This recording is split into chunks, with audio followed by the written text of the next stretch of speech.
Be just gravy and onions, you know. Mind you, nothing wrong with a good bit of horse meat, so long as it's cooked properly. Tough on the teeth otherwise. In the year of our Lord 1863... And I've still got all my own teeth. Well, most of them, see? And you'll never guess how old I am. Older than Methuselah's hen. Yes, that's right, dear. I have had my 70. We'll have a few more for luck, but who's counting? In the year of our Lord 1863... There's no need to shout, sailor boy. We can hear you. Just spit it out if you've got something to say. Yes, what are you doing up here all on your own? You missed your boat or something? Miss? No, miss, I didn't miss anything. Except me. My ship is at the Great Wharf being careened. What do you want a green ship for? No, ma'am, careened. She's pulled over onto her side with capstan and ropes, and her bottom is clean. Oh, don't you use such language in front of ladies. No, ma'am, it's the hull. The hull is scraped clean of barnacles and weeds, and the ravages of the little underwater creatures are all repaired. Ooh, ravages? I didn't need capstans and all that stuff.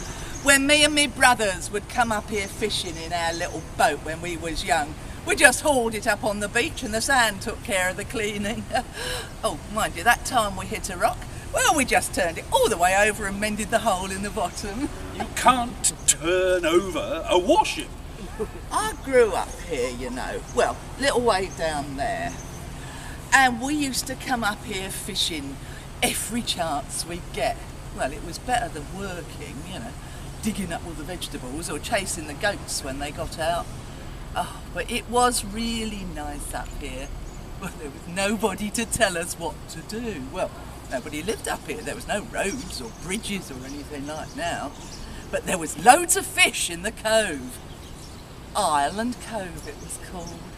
But not because it's on an island. No, you see, it was owned by John Ireland, see?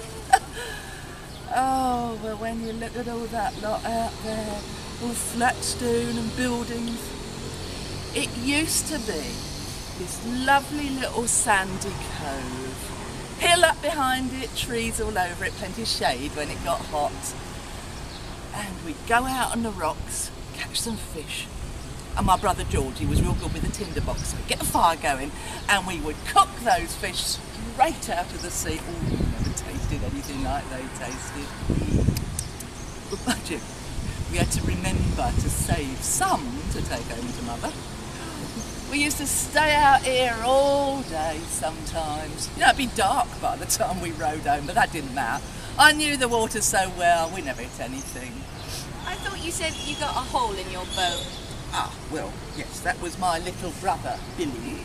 Thought he knew everything. Well, they do, don't they? He soon learnt he didn't know nearly as much as he thought he did. Well, if there used to be no roads or bridges or anything, then how did it get like this? We built it. Who's we? Her Majesty's Navy.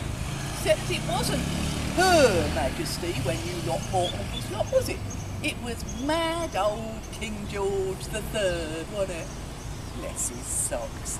He didn't have an easy life, though, did he? I mean, well, fancy losing America like that. Mind you, he caused us a lot of trouble here in Bermuda. See, because we buy most of our food from America. But those wars of his, you know, that independence one and the other one in 1812, well, we was being blockaded by the British Navy. Yeah, the British Navy was blockading us, even though we're British, well, sort of British. See, they thought we were getting far too cosy with the American Revolution, which we were actually. But ended up, we couldn't get our own ships through the British blockade, and we nearly starved. Bermudians are sailors like you, sailor boy. We don't do farming, it's much too much like hard work. Great Britain had a great deal more to worry about than empty Bermudian bellies. We lost all our naval bases in the United States when the independence was officially proclaimed in the Treaty of Paris in 1783. We had nowhere to go between Halifax, Nova Scotia and the islands of the Caribbean in the south. Nowhere to repair, nowhere to refit, and nowhere to reprovision. Nowhere to relax and recuperate. No rum toddies, eh? What? You don't understand. We were at a dangerous strategic disadvantage. Is that painful? Oh, I should say so. Without their American bases, the British couldn't boss the Americans around anymore. So, what did His Majesty do when he lost all his American bottoms then? Bases, madam, bases. What he did was the Admiralty purchased all of Ireland Island. That's this land here. And that was in 1809, which is more than 50 years ago, in order to build a new British naval base. So, Bermuda saved your bacon then? Bacon? Plenty of bacon. There wasn't anybody much living here, but there were still wild hogs running around. They didn't last long, of course. But how much did all this cost then? £4,800. Cool. You could buy a lot of my mum's pies for that. A tuppence a pie. Well, a threepence if you want actual meat in it. But if it used to be a big hill, then how did it get to be flat? We dug it out. It was 45 foot high when we started. Except it wasn't you lot, was it? It was the army did all the work in the early days. It is true that before we could build our warehouses, storehouses and workshops, the Royal Engineers had to implement a comprehensive defensive perimeter. And indeed, Dumpy, a what? He just means big bastions. You know, them walls with the sticking out bits all round us, you know, all the way round Dockyard. The Royal Engineers dug out the hillside and surrounded us with a tremendous defensive wall with 7 great bastions as cannon emplacements. Mind you, they took longer than the Navy wanted, and it was years and years before we could build any of our buildings. It's so difficult to work amongst the soldiers with their machinery and piles of dirt and stone everywhere. I could have worked with them all right. Did you finally finish then? Yes, we finally built what we set out to build, and it is a jolly good job. Down there is the Great Wharf. Next to that is the East Storehouse, that's the one with the towers. And I don't know how that stands up. You know, that's not real land down there. They just shoved a load of rocks in the sea, paved over it, called it land. Don't seem right to me. And behind the East Storehouse is the sail loft. And over there we have the mast stores by the slip. Then there's the magnificent Commissioner's house up there on the hill. And here we are in the Victualing Yard, where all the food stores are down that end. That's where my mum's pie stall is. Food. Always the most important thing, isn't it? Almost the most important thing.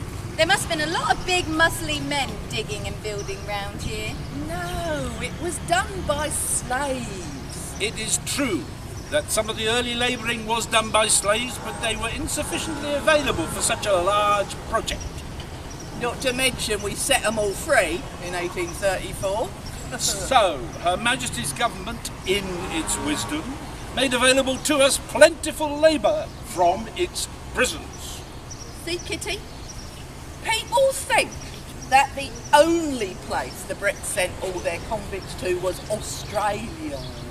Dead wrong they are. Some 9,000 were sent here. 9,000 men? Where did they live? And why haven't I seen any of them? Not your type, dear. They lived in convict hulks, that is, decommissioned warships with extra decking and a roof moored out here in the harbour. And later on, in barracks, Watford Island, that they built themselves when the ships got too crowded. And that is where they lived. And died, too. Must have been a couple of thousand of them died. Oh, them hulks were so disgusting. It was overcrowded, no clean water, yellow fever, dysentery, typhus went round like wildfire. It was criminal the way they treated them convicts. They got a decent Christian burial down at the cemetery on Black Bay. Expect they were real grateful for that. Anyway, now then, sailor boy. I don't need any more reminding about how you lot came and took my pretty little bay and built all over it just so as you could have somewhere closer than Canada to park your boats while you fix them up. What I want to know is why you come out here today and blowing of that whistle and disturbing everybody. Today is a special day. Oh yes, that's right. And the cannon was to be fired as a mark of respect for the birthday... It's about time I got some respect around here. ...of Harry St. George Ord. Oh, who told you it was today? Of Harry St. George Ord. Oh, well, never mind. You just get firing that cannon for me, sailor boy. Of Harry St. George Ord. Well, come on, get firing. I enjoy a big bang. Madam, what are you talking about? Will you firing that cannon off for me? So get shooting. I haven't got all day. But it's not for you. Yes, it is. You just said so. It's for Harriet Salters Forbes, and that's me. And I am 75 years old today. No! The cannon was to be fired as a mark of respect for the birthday of His Excellency, the Governor of Bermuda, Colonel Harry St. George Ord. Excuse me. What is this was to be fired? I want my cannon. I'm afraid the powder is down. So instead, I will lead you all in a rousing round of 3 cheers for His Excellency. Bang!